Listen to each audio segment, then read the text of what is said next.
Number 7, स्वतंत्रता।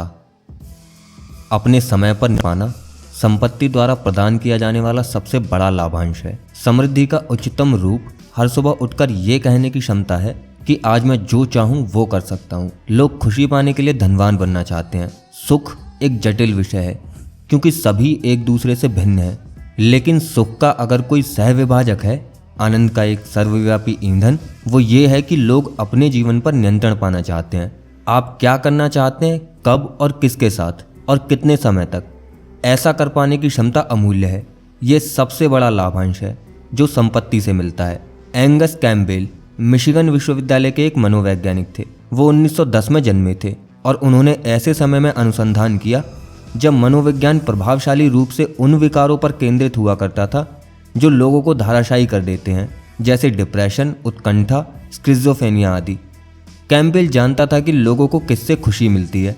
1981 में छपी उनकी किताब the sense of well being in America ये कहते हुए शुरू होती है कि जितना बहुत से मनोवैज्ञानिक मानते हैं, आमतौर पर लोग जीवन में उससे ज़्यादा खुश रहते हैं, लेकिन कुछ स्पष्ट रूप से अन्यों से बेहतर नजर आ रहे थे और आप उन्हें आवश्यक रूप से आय या भूगोल या शिक्षा के आधार पर वर्गीकृत नहीं कर सकते, क्योंकि इन सभी वर्गों में बहुत से लोग बहुत दुखी पाए जाते हैं। सुख का सबसे शक्तिशाली सहविभाजक सरल था। कैम्पबेल ने खुलासा किया, अपने जीवन पर नियंत्रण की एक गहन अनुभूति सुख की सकारात्मक भावनाओं का अधिक विश्वसनीय पूर्वानुमान करता है, बजाय जीवन की उन वस्तुनिष्ठ शर्तों के जिन पर हमने गौर किया है।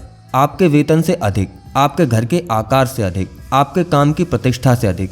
आप क्या करना चाहते हैं, कब, किन लोगों के साथ, इस पर नियंत्रण सबसे बड़ा जीवन शैली चर है जो लोगों को सुख प्रदान करता है। संपत्ति का सबसे बड़ा आंतरिक मूल्य जो इससे अधिक बयान नहीं किया जा सकता।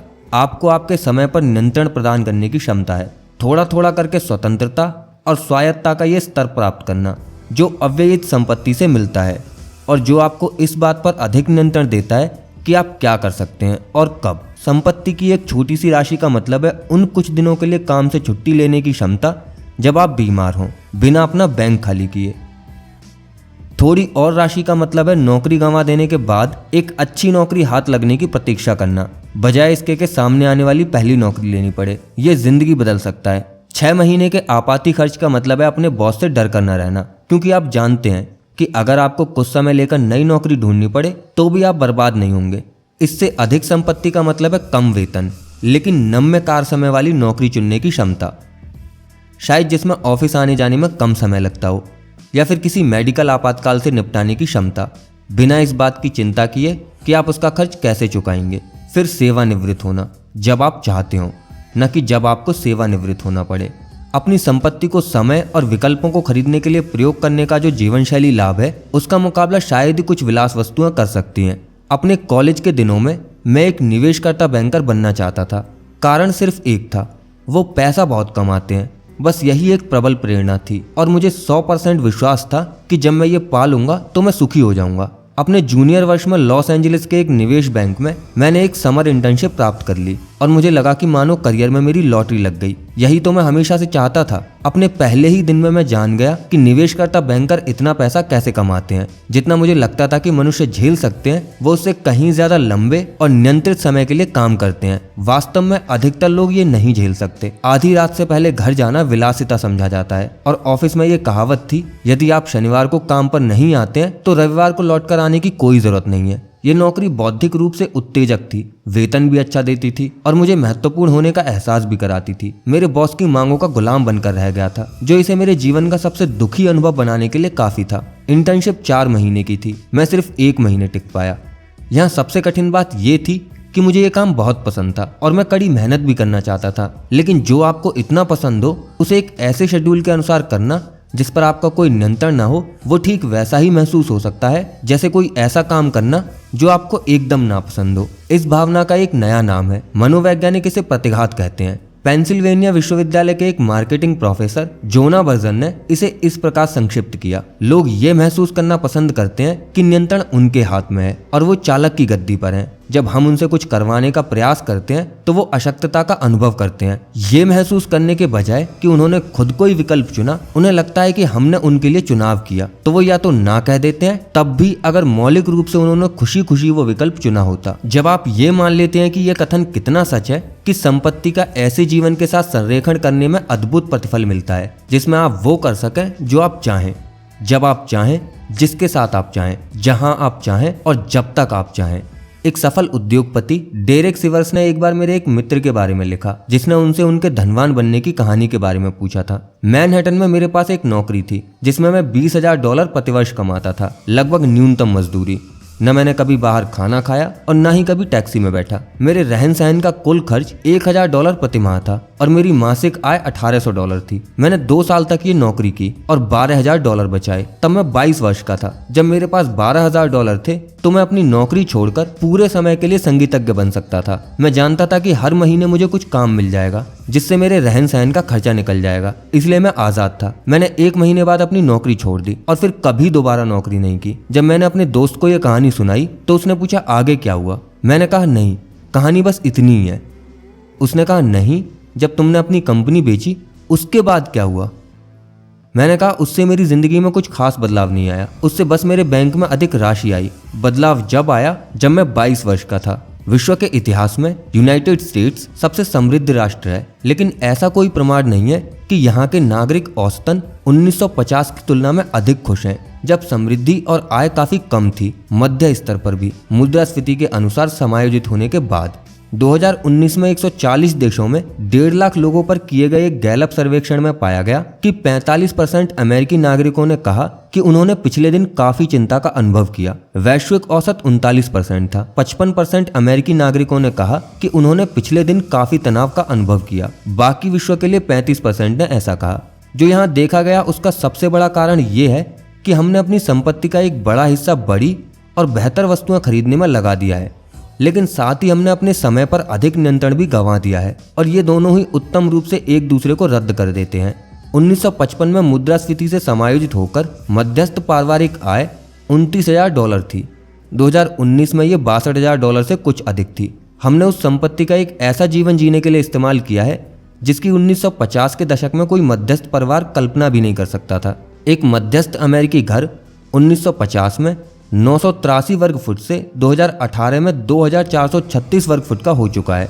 एक औसत अमेरिकी घर में अब रहने वालों की संख्या से ज्यादा घुसलखाने हैं। हमारी कारें अधिक तेज और सुगढ़ हैं, हमारे टीवी अधिक सस्ते और स्पष्ट हैं, लेकिन हमारे समय के साथ जो हुआ है वो प्रगति के जैसा नहीं दिखाई पड़ता और इसका कारण काफी हद तक हम में से अधिकांश लोगों के रोजगार का स्वभाव है। जॉन डी रॉकफेलर अपने समय के सबसे सफल उद्योगपतियों में से एक थे। साथ ही वो एक एकांतवासी भी थे और अपना अधिकतर समय अकेले बिताना पसंद करते थे। वो बहुत काम करते, जानबूझकर खुद को दुर्गम बनाए रखते और जब किसी और उनका ध्यान जाता तो भी वो चुप रहते। एक रिफाइनरी कर्मचारी जो कभी कभार उनकी बात सुनता था, उसने एक बार बताया वो बाकी सबको बात करने देते हैं और खुद बस बैठे रहते हैं और कुछ नहीं कहते। जब बैठकों में उनसे उनकी खामोशी के बारे में पूछा जाता तो रॉकफेलर अक्सर कविता पढ़कर सुनाते थे। एक बुद्धिमान उल्लू एक बूढ़ा उल्लू रहता था बतूल के पेड़ पर। जितना ज्यादा वो देखता उतना ही कम बोलता, जितना कम वो बोलता उतना ही ज्यादा सुनता। हम सब उस उल्लू के जैसे क्यों नहीं हैं आखिर।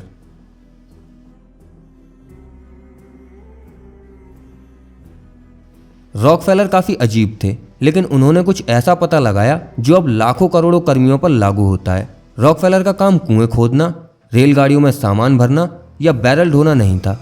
उनका काम सोचना और अच्छे निर्णय लेना था। रॉकफेलर का उत्पाद, उनका प्रदेय वो नहीं था जो वो अपने हाथों से या फिर अपने शब्दों से करते थे। उनका उत्पाद वो था जिसे वो अपने मस्तिष्क में सोचा करते थे। इसलिए वो अपना अधिकांश समय और ऊर्जा वहीं लगाते थे। दिन भर चुपचाप बैठे रहना भले ही अधिकतर लोगों को आराम जैसा दिखता हो, लेकिन इस समय में वो लगातार अपने मस्तिष्क में काम पर लगे रहते थे और समस्याओं के समाधान ढूंढते रहते थे। ये उनके समय में अद्वितीय था। रॉकफेलर के समय में लगभग सभी काम हाथ से किए जाते थे। 1870 में अर्थशास्त्री रॉबर्ट गार्डन के अनुसार 46% रोजगार कृषि संबंधी था और 35% शिल्प और निर्माण संबंधी। कुछ व्यवसाय कर्मी के मस्तिष्क पर निर्भर करते थे। आप सोचते नहीं थे, आप मजदूरी किया करते थे बिना अवरोध के और आपका काम प्रत्यक्ष और भौतिक हुआ करता था। आज ये पलट चुका है। अब 48% रोजगार प्रबंधकों, अधिकारियों और व्यवसायियों के रूप में पदांकित है। ये निर्णयन कार्य है। अन्य 41% सेवा कार्य हैं जो अक्सर आपके विचारों पर भी उतना ही निर्भर करते हैं जितना आपके काम पर। हम में से अधिकतर के पास एक ऐसा रोजगार है जो 1950 के किसी उत्पादन कर्मी के बजाय रॉकफेलर के काम से अधिक मेल खाता है, जिसका मतलब ये है कि हमारा दिन फैक्ट्री से निकलने के बाद खत्म नहीं होता। हम लगातार अपने दिमाग में काम करते रहते हैं, जिसके कारण ऐसा लगता है कि काम कभी खत्म ही नहीं होता। अगर आपका काम कार निर्माण का है तो जब आप असेंबली लाइन में ना हो आप कुछ अधिक नहीं कर सकते। आप काम से अलग होकर अपने उपकरण फैक्ट्री में छोड़कर जा सकते हैं। लेकिन अगर आपका काम एक मार्केटिंग अभियान बनाने का है, एक विचार आधारित और निर्णयन कार्य, आपका उपकरण आपका मस्तिष्क है जो आपको कभी नहीं छोड़ता। आप आवाजाही के समय, खाना बनाते समय, बच्चों को सुलाते समय और व्याकुल होकर सुबह 3 बजे नींद से जागने के समय अपने प्रोजेक्ट के बारे में सोचते रहेंगे। आप शायद 1950 के मुकाबले में कम घंटों के लिए काम कर रहे हो, लेकिन लगता यह है कि आप 24 घंटे काम कर रहे हैं। द अटलांटिक के डेरेक थॉमसन ने एक बार इसे कुछ इस तरह प्रस्तुत किया।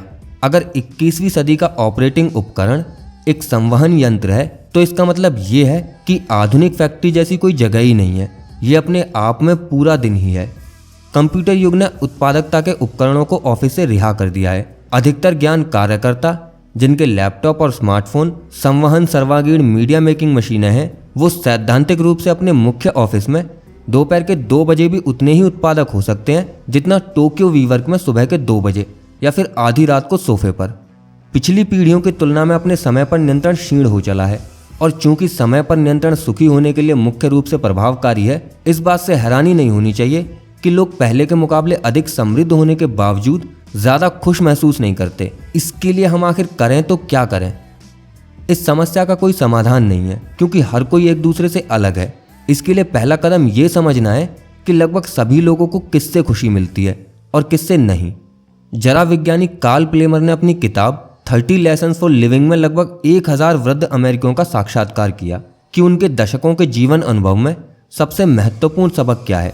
1000 में से किसी एक ने भी ये नहीं कहा कि सुखी होने के लिए आपको उतनी कड़ी मेहनत करनी चाहिए जितनी आप कर सकें, ताकि आप पैसा कमा सकें, जिससे आप वो सब खरीद सकें जो आप चाहते हैं। 1000 में से किसी एक ने भी ये नहीं कहा कि कम से कम अपने इर्द गिर्द के लोगों जितना समृद्ध होना महत्वपूर्ण है, या फिर अगर आपके पास उनसे अधिक है तो आप वस्तुतः सफल हैं। 1000 में से किसी एक ने भी ये नहीं कहा कि आपको अपना रोजगार अपने भविष्य की वांछित उपार्जन क्षमता के आधार पर चुनना चाहिए। उन्होंने जिन बातों को महत्व दिया वो थी घनिष्ठ मित्रता, खुद से बड़े उद्देश्य का हिस्सा होना, अपने बच्चों के साथ बढ़िया असंचरित समय बिताना। आपके बच्चे आपका पैसा नहीं चाहते, या वो जो आपके पैसे से खरीदा जा सकता है। आपके बच्चे आपका पैसा नहीं चाहते जितना वो आपको चाहते हैं। खास तौर से वो चाहते हैं कि आप उनके साथ हों, प्लेमर ने लिखा। नंबर 8, कार में बैठे आदमी का विरोधाभास। कोई भी आपकी संपत्ति से इतना प्रभावित नहीं है जितना आप खुद हैं।